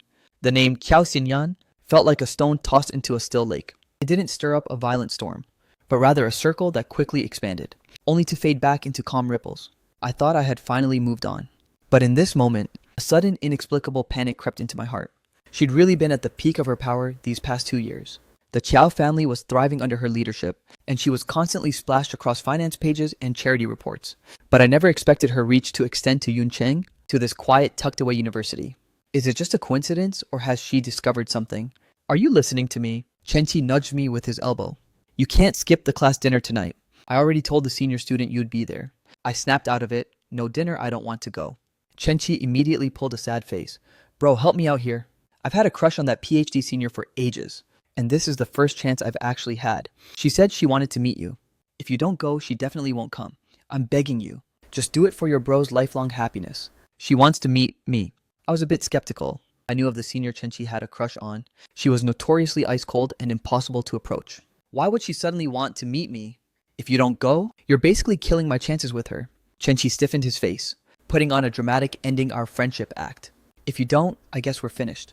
In the year and a half I'd been in Yuncheng, Chen-Chi was one of the few friends I could actually talk to. Seeing him like this, I eventually softened. I sighed helplessly. Fine. You're a real one, Chen-Chi beamed instantly. If this works, dinner is on me. I tugged at the corner of my mouth, but that shred of unease, sparked by the news of Cao Xinyan, only grew sharper. I was distracted for the entire lecture. After class, I tried to find Shiwei to talk it over, but he messaged to say his mentor had pulled him away, left to carry my worries alone. I was half dragged, half pushed by Chen-Chi to the restaurant for the dinner. The private room was already packed with people, loud and buzzing with energy. Chen-Chi shoved me into a seat near the back. I instinctively pushed the black-rimmed glasses I wore as a makeshift disguise. Keeping my head slightly bowed, "Which one is your senior?" I whispered to Chen-Chi. Just as Chen-Chi pointed toward the entrance, the door at the front swung open. A familiar yet haunting figure stood in the doorway. Cao Xinyan. She wore a tailored light gray shirt dress, layered under a beige trench coat. Her long hair was pulled back simply, and she wore only light makeup. She looked less sharp than in the news photos, appearing thinner and more exhausted. But as those eyes swept across the room, they locked onto me with chilling precision. Time seemed to freeze for a heartbeat. My blood felt like it had turned to ice. I immediately broke eye contact, ducking my head lower. Only one thought remained in my mind: I've been found. Chen-Chi had already stood up in shock. Stuttering, "Miss Qiao, is it really you? I thought you weren't coming until next week." Cao Xinyan's gaze never left mine. She walked inside, her voice calm, yet laced with an imperceptible edge of tension. "Plans change. There is someone important I wanted to see." Chen-Chi's eyes lit up. Excitedly, he reached out to pull me. "Shu Xiao, look, it's Cao Xinyan." I brushed his hand away irritably and stood up. My voice as steady as I could manage. "I suddenly feel unwell. I'm heading back. I had to get out of here immediately." I stepped toward the doorway, while Chen-Chi shouted after me, "Hey, what's wrong?" "I'll come with you." "No need." I didn't stop, walking straight toward the exit, straight toward the woman standing there, her gaze burning into me. As I brushed past her, I could even smell that perfume of hers I once adored, which now only made me feel suffocated. I marched down the corridor without hesitation. "Qifeng," she suddenly lunged and grabbed my wrist. That voice, trembling with suppressed emotion, calling Qifeng, was like a needle piercing through all my defenses. I stopped dead, not turning back, struggling to shake off her grip. My voice cold and hard. "Madam, you have the wrong person." She let go as I pulled away, But a second later, she gripped me even tighter, her touch desperate and pleading. I don't have the wrong person. A year ago, I started suspecting you weren't actually dead. Kifeng, it's been 2 years. Haven't you punished me long enough? Can you please give me a chance? A chance to make amends. She really did know, and she'd been investigating for a year. I forcibly pried her fingers off one by one, turning to face her. I don't know what you're talking about. Please let go, or else I'm calling the police. Kifeng, she still tried to step forward. But I took a step back, widening the gap between us, my gaze turning ice cold. Miss, please have some self-respect.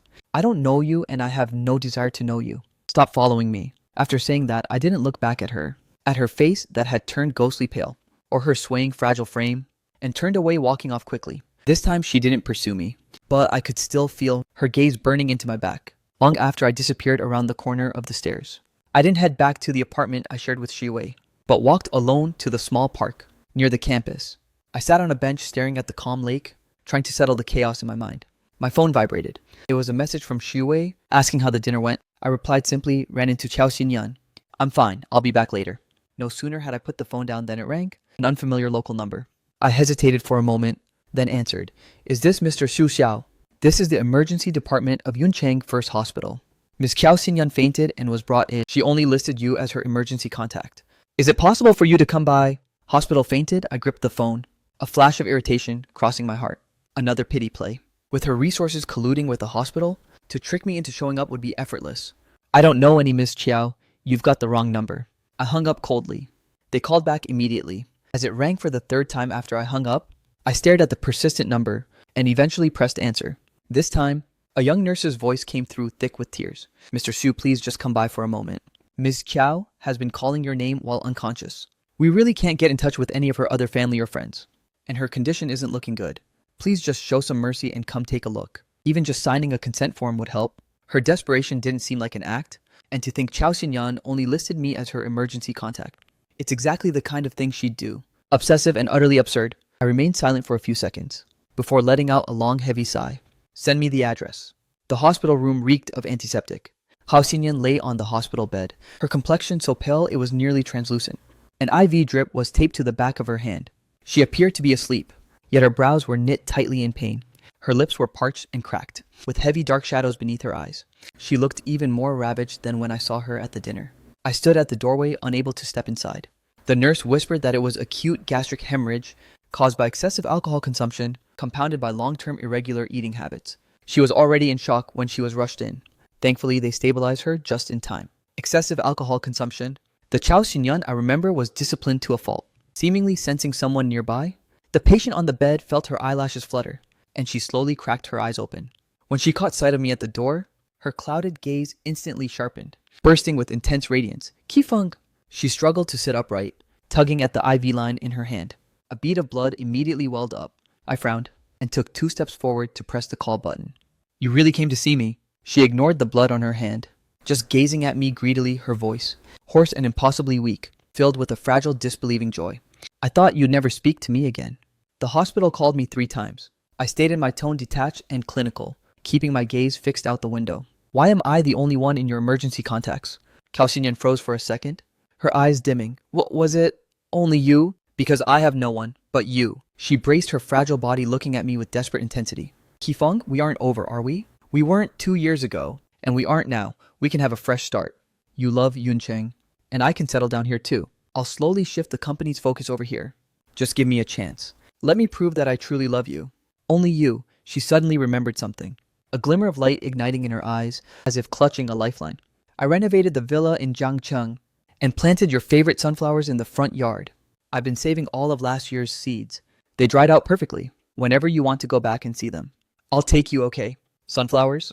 A soft, tender corner of my heart was gently stirred, but it was immediately met with a deeper cutting irony. When we were decorating our new home, I had enthusiastically suggested to her that we fill the garden in front of the villa with sunflowers. I told her how much we loved them. When Shiwei and I were kids and had no snacks, we'd roast sunflower seeds to eat. They were delicious. And how did she respond then? She frowned, saying that sunflowers in a place like that were far too tacky, and that planting roses would better suit the villa's class and be far more romantic. Now she remembers. What a shame it's too late. Chao Xinyan. I turned my head, looking into her eyes with unprecedented calm. I don't have the luxury of time to wait for you, to figure out what's in your own heart. When you first decided to be with me, you should have sorted out your feelings for Xu Guanan before marrying me instead of staying tangled up with him. And even, I paused. Flashes of that video playing in my mind, a wave of nausea rising in my stomach. It really is stomach churning. I am not a toy you can summon and discard at your whim. My heart is made of flesh and blood too, it hurts. When it hurts for too long, it goes numb. And after enough numbness, I averted my gaze, my voice soft yet resolute. And the capacity to love simply withers away. Your too little too late affection, I glanced at him one last time. His face turning paper white in an instant, pathetic. I don't care for it at all. Without another glance at his crumbling expression, I turned and pulled open the ward door. Kifeng, he shrieked, his voice harrowing, struggling to climb out of bed, but his sheer weakness and desperation sent him tumbling straight off the mattress, hitting the floor with a sickening thud. The IV needle tore clean out of his hand, blood gushing everywhere. My stride faltered for a heartbeat, but I didn't look back. I hit the call button by the door, telling the rushing nurse the patient fell. Please take care of him. Then I walked straight out. Stepping out of the hospital building, the evening breeze nipped at my face, icy and sharp. I took a deep breath and dialed Shi Wei. Shi Wei, I'm finished here. What do you want for dinner? I'll pick up groceries. On the other end, Shi Wei's voice remained gentle. Anything is fine. It's your call. Get home safe. I hung up, watching the bustling crowds on the street and the lights of 1,000 homes flickering to life. This is where my life truly belongs. Let the past finally stay in the past. The week that followed, Cao Xinyan didn't show her face again, nor did she try to make contact. My life seemed to have regained its peace. Attending classes, hitting the lab, cooking, and walking with Shi Wei. Chen Qi, however, kept fishing for answers about my relationship with Cao Xinyan, which I brushed off with vague excuses, until Friday afternoon when Chen Qi came sprinting over waving a giant banner, blocking my path, giddy with excitement. Xu Xiao. This afternoon at the auditorium, I snagged a front row ticket to Cao Xinyan's lecture. It was so hard to get. You have to come with me. His eyes were practically sparkling, like he was about to meet his ultimate idol. I frowned. Not interested. No way. Chen Qi immediately put on a pathetic, tearful face. Last time, because Ms. Chow was chasing after you, my senior and I didn't even get to speak. She's attending this lecture too. This is my last shot to salvage my image. Bro, help me out. What exactly does your business with your senior have to do with me attending a lecture? It's got everything to do with it. Chen Qi lowered his voice, acting all mysterious and playful. I have a feeling Miss Chow is obsessed with you. Tell me, did you two used to... He winked suggestively. If you go, who knows? Maybe Miss Chow will be in a great mood, and we might even grab a bite after the lecture ends. And then I'd be able to... I looked at him speechless. You're overthinking it. There's nothing between us. I don't care. Chen Qi started acting like a brat, lunging at me to tickle me. Two choices, either you come to the lecture with me, or you come clean about your history with Cao Xinyan. Pick one or we're going down together. I couldn't handle his antics, caught between frustration and amusement, and eventually I had to cave in. Fine. I'll go to the lecture. Let go. That's my bro. Chen Qi instantly jumped away, looking incredibly smug. Honestly, I felt a deep resistance in my gut. But then I reconsidered. Hiding would only make me look like I still had unresolved feelings. I'd walk in bold and unbothered. It's just a lecture after all. I wanted to see exactly what her next move would be. I didn't expect Cao Xinyan to be this incredibly popular. The massive auditorium meant to seat thousands was packed to the brim. People were even filling the aisles. Most of them were students drawn by her fame. Chen Qi, beaming with joy, stood in the front row, unfurling that cringeworthy welcome banner of his. I silently used the banner to shield half my face. This honored front row seat was something I really didn't want. At 9:50, Cao Xinyan appeared on stage right on cue. Today she was wearing a sleek, minimalist light brown suit set. Her long hair flowed over her shoulders, and her makeup was subtle, but it couldn't hide the exhaustion and paleness lingering in her expression. Compared to when I saw her at the hospital, her condition seemed even worse. Yet the moment she took the microphone and stood behind the podium, that steady, professional aura radiated from her instantly, captivating every pair of eyes in the room. She's so stunning, even more ethereal than in her photos. I heard she isn't married yet. I wonder what kind of person she's into. Suppressed, excited whispers rippled through the crowd. Chen Qi leaned in, whispering, "Look, she's gorgeous even without heavy makeup. Is she tapping into the current fragile aesthetic trend? She really knows her stuff." Fragile aesthetic. I studied her clearly unwell complexion, thinking that was definitely no act. She was genuinely sickly. The lecture began. Cao Xinyan was an excellent public speaker. There were no dry theories or condescending sermons. Instead, she used witty, accessible language, weaving in her own experiences and case studies, to share profound business insights and life lessons with ease. Her posture was poised, her tone measured, like a friendly mentor sharing wisdom with juniors, quickly winning the audience's trust. I had planned to just doom scroll on my phone to get through it, but I found myself unconsciously hooked by her content, even asking Chen-Chi for a pen to start taking notes. Chen-Chi rolled his eyes speechless. Bro, we've got such a prime spot and you're using it to study. Do you even respect me? She's making good points. Why wouldn't I listen? I didn't even look up. Obviously to flirt, wait no, to catch Miss Kiao's attention. Chen-Chi lowered his voice, his eyes gleaming. She's single-loaded and brilliant. With that killer aura, this is the golden opportunity for us. Regular guys to level up in life. My pen tip halted. I turned to look at him, recalling that pretty boy Xu Guanin, and shook my head. You're not really her type. How would you know? Chen-Chi instantly perked up, leaning in closer. You and Miss Kiao definitely know each other. The way she looked at you that day, suspicious as hell, like long-lost lovers reuniting. My heart skipped a beat, and my pen clattered to the floor.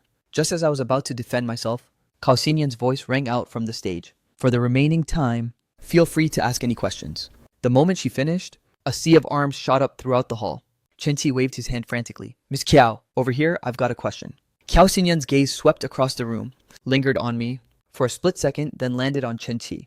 She smiled faintly. Yes, you in the audience, go ahead. Chen-Chi stood up, his face flushing red, shouting, Miss Kiao, I'm not asking this for myself, but on behalf of all the guys here, are you currently seeing anyone? As soon as the question landed, the hall erupted in playful laughter and wolf whistles. The smile on Cao Xinyan's face stiffened. She lowered her lashes, falling silent for several seconds. When she looked up, her eyes locked onto me once more. I once had, her voice amplified by the mic, echoed clearly through the hushed auditorium, a fiancé. We were this close to getting married. Her voice began to tremor, and her knuckles turned white as she gripped the mic. On the day of our wedding, she paused, staring directly at me, her chest heaving violently, her face draining of color with visible speed. A foreboding chill rushed through me. She didn't finish her sentence. Cao Xinyan suddenly doubled over, hacking violently. The sound, magnified by the microphone, was heart-wrenching. Miss Kiao, the staff on the stage and security guards below, rushed up immediately. The next second, amidst a chorus of gasps, Cao Xinyan's body went limp, and she collapsed right there on the podium. Chaos erupted throughout the hall. Xinyan, I stood up almost instinctively. Chen-Chi was terrified too, dragging me along as he surged forward. Let's go check. We barely reached the stage, before being blocked by Cao Xinyan's bodyguards. But through the gap, I could see her lying lifeless on the floor, her lips purple. She looked absolutely critical. Chen-Chi was panicking. Xu Xiao, what do we do now? I watched as the bodyguards and staff rushed Cao Xinyan away on a stretcher, pressing my lips together. Finally, I said, let's follow them to the hospital, regardless. I can't just stand by and watch someone suffer right in front of me, even if it is Cao Xinyan. Cao Xinyan was wheeled into the emergency room. Chen-Chi and I were held back outside. Chen-Chi paced back and forth, muttering incessantly. How did this happen? The lecture was going perfectly fine. Xu Xiao, what exactly is your relationship with Miss Qiao? The way she looked at you earlier. It's nothing. I cut him off, leaning against the wall, my own heart in turmoil. How did her health plummet this badly? I don't believe you. Chen-Chi looked at me, his eyes inquisitive. The way you jumped up earlier, and your panic now, it doesn't look like nothing. There's definitely a story between you two. But don't worry, bro, my lips are sealed. I won't blab. I glanced at him, and didn't deny it again. Sometimes, the more you try to explain, the more complicated it gets. A while later, the emergency room door slid open. The doctor walked out, announcing acute myocarditis, compounded by severe exhaustion and malnutrition, causing the collapse. She's stable now, but she needs hospitalization for observation and treatment. Who among you is a family member? Chen-Chi and I exchanged bewildered glances. We're her friends, I said. Chen-Chi echoed, friends. The doctor furrowed his brow. The patient needs rest. Only one person should stay. Don't crowd the room. Chen-Chi immediately looked at me, Xu Xiao. I just remembered my advisor needs me for something urgent. You stay here and keep Miss Qiao company. Call me if you need anything, before I could react. He bolted faster than a rabbit. I sighed helplessly, telling the doctor I'll stay for a while. The doctor nodded and walked away. I walked to the hospital room door, peeking through the glass to see Cao Xinyan was already awake. Her face remained ghostly pale as she stared blankly at the ceiling. Her gaze looked hollow and desolate. Just as I turned to leave, a familiar voice drifted from behind me, laced with a hint of faint sarcasm and exhaustion. It seems he finally tracked you down? I turned around. It was Liang Xinyu. 5 years later. She had shed the vibrant, brazen spirit of her youth, gaining the elegance and weariness of a mature woman. She wore a long champagne-colored gown, draped in a beige cardigan, clutching a fruit basket, staring at me silently. Ms. Liang, I said, my hands dampening slightly, my tone cold and distant. Ms. Liang. Liang Xinyu let out a bitter laugh, stepping to my side, looking toward Cao Xinyan in the room. Back then, even when you were angry, you'd still call me Xinyu. Now a cold Ms. Liang really keeps your distance. The past is the past. I averted my gaze. This is the appropriate way to address you now, if not for the most basic sense of decorum. I wouldn't even bother with the Miss Liang. Liang Xinyue fell silent for a moment, turning her eyes back to the room. She brought this entirely on herself. For the past few days, she's been downing alcohol like water. Like she has a death wish. One collapse wasn't enough of a lesson. I didn't respond. Why Chao Xinyan was acting like this, I had no desire to know, and it was none of my concern. Since you're here, I won't intrude any further. I strode away, intending to leave. When Liang Xinyue called out to me, Qifeng, her voice carrying a hint of imperceptible pleading, are you really not willing to give her even a single chance? I didn't break my stride. Or is it that you can't anymore? Her voice dropped low, sounding like she was talking to herself, or perhaps asking me. With my back to her, I said clearly and coldly, betrayal is betrayal. Some mistakes once made are past the point of no return. I've already made things abundantly clear to Miss Chao, and I believe she understands. I hope you won't trouble yourself with the past any longer, Miss Liang. Liang Xinyue said nothing more. I walked straight to the elevator and pressed the button. The instant the elevator door slid shut, I saw Liang Xinyue still standing there, staring in my direction, her expression complex and unreadable. The past was finally completely locked behind me. A few days later, while I was researching in the library, I received a call from my father. His voice was aged and raspy, heavy with fatigue and a hint of desperation. Qifeng, your mother, she's running out of time. Terminal cancer. Her final wish is to see you one last time. Can you come back just once? Mother, running out of time. I clutched the phone for a long time, unable to speak. My heart filled with a nameless bitter emotion. Do I hate her? It felt like with the death of Xu Qifeng. Those burning embers of hatred had been buried with him. Do I love her? That was even further from the truth. All that remained were some distant, ice-cold memories and the mere label of a mother. Qifeng, my father's voice was cautious. Dad, I know we failed you in the past, but in her final days your mother hasn't stopped whispering your name, drowning in regret. Just grant her this one final wish, can you? I closed my eyes. Flashes of mother's icy indifference crossed my mind, along with scenes of her endlessly favoring Shu Guanan, and also her final words of callous indifference over the phone. But she was dying. Send me the address. I eventually uttered those 4 words. After hanging up, I rubbed my temples exhausted. Shiriwei walked over, gently gripping my hand, going back. I nodded. My mother is critical. She wants to see me one last time. Shiriwei paused, then said, I'll go with you. No need. I squeezed her hand back. That's the Shu family's business. It has nothing to do with you. Besides, your lab experiments are at a critical stage.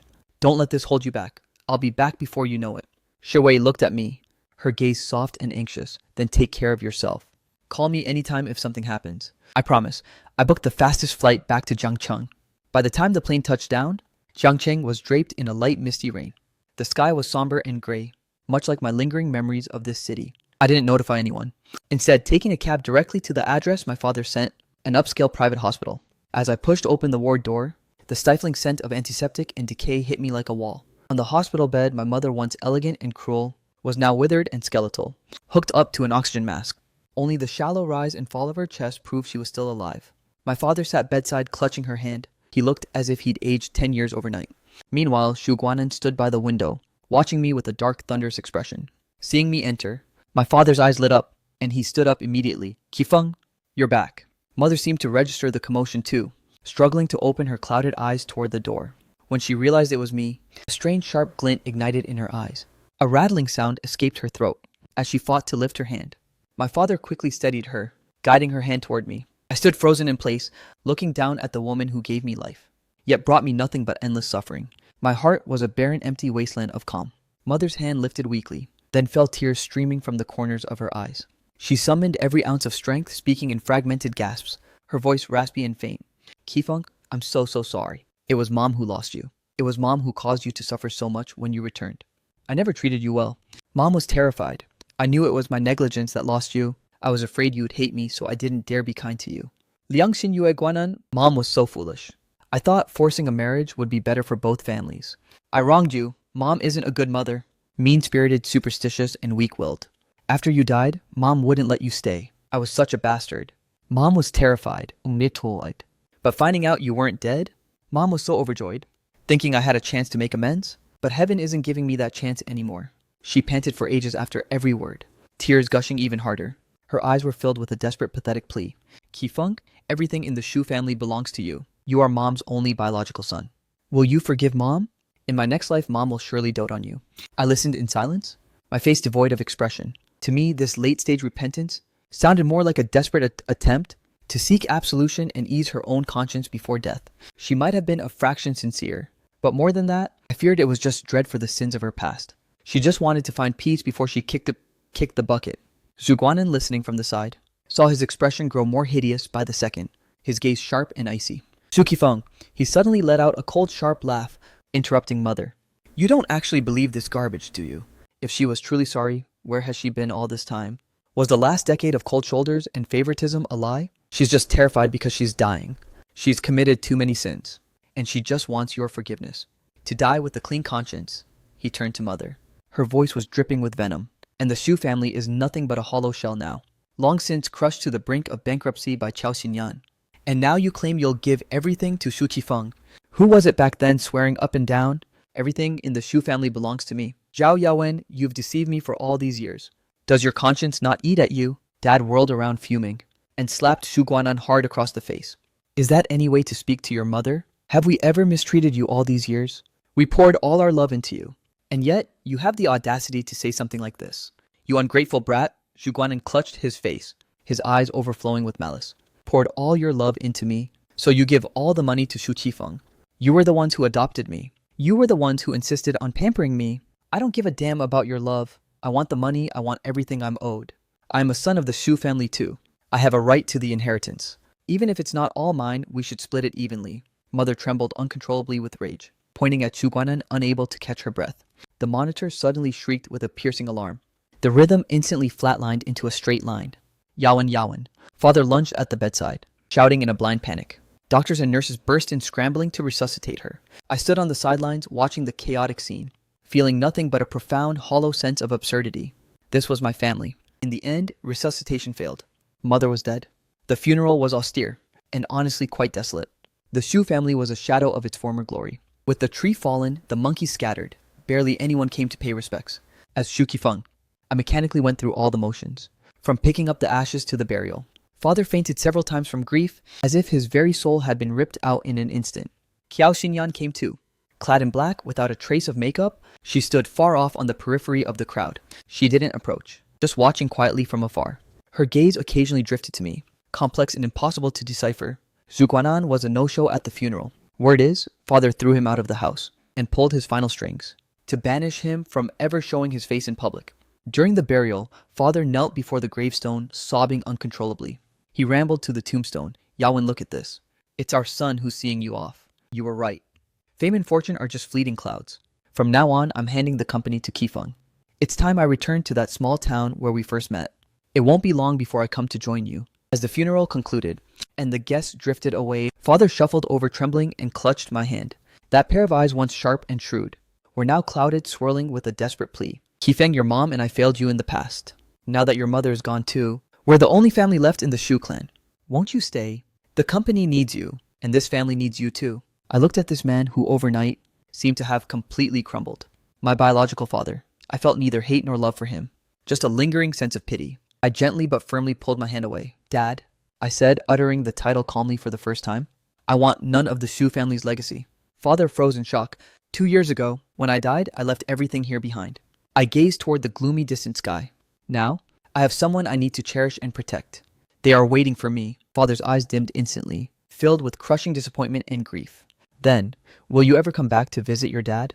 I looked at his withered, aged face, and fell silent for a moment. In the end, I nodded slightly. Maybe. That maybe felt hollow and weightless. Even I didn't know if it would ever come true. As I turned and left the cemetery, Qiao Xinyan's car was idling by the roadside. She rolled down the window watching me. 1,000 unspoken words seemed to condense in her gaze, eventually dissolving into a soft take care. I gave a curt nod, not lingering for a second longer, and walked toward the taxi already waiting there. The car pulled away, leaving behind this land that bore all my pain, my misery, and my desperate struggles. In the rearview mirror, Father's hunched figure, and Qiao Xinyan's car receded, slowly blurring out until they finally vanished from sight. I knew this time it was a true goodbye. The plane touched down in Yuncheng, right at twilight. The setting sun bathed the small town in a warm golden glow. I dragged my suitcase out of the gate and I instantly spotted Xu Wei waiting there. She was wearing a simple cream-colored sweater and jeans, her long hair loosely tied up, standing amidst the bustling crowd, so serene and beautiful. Seeing me, a gentle smile bloomed across her face. She hurried over. Why are you here? Didn't I say I could get back on my own? I was caught off guard. But a warm current flooded my heart. Shui naturally reached out to take my suitcase, then looked up at me, her eyes sparkling, tinged with a hint of shyness and resolve. I couldn't wait. Couldn't wait? I was momentarily stunned. She nodded her fingers lightly, brushing against my hand, then slowly interlaced her fingers with mine. Her palm was warm, damp with a faint layer of sweat, waiting for you to come back and give me my answer. I suddenly remembered that night before I left, when she asked if she was enough for me, those eyes brimming with starlight and uncertainty. My heart skipped a beat. So she had remembered all along. So she had been waiting for me the whole time.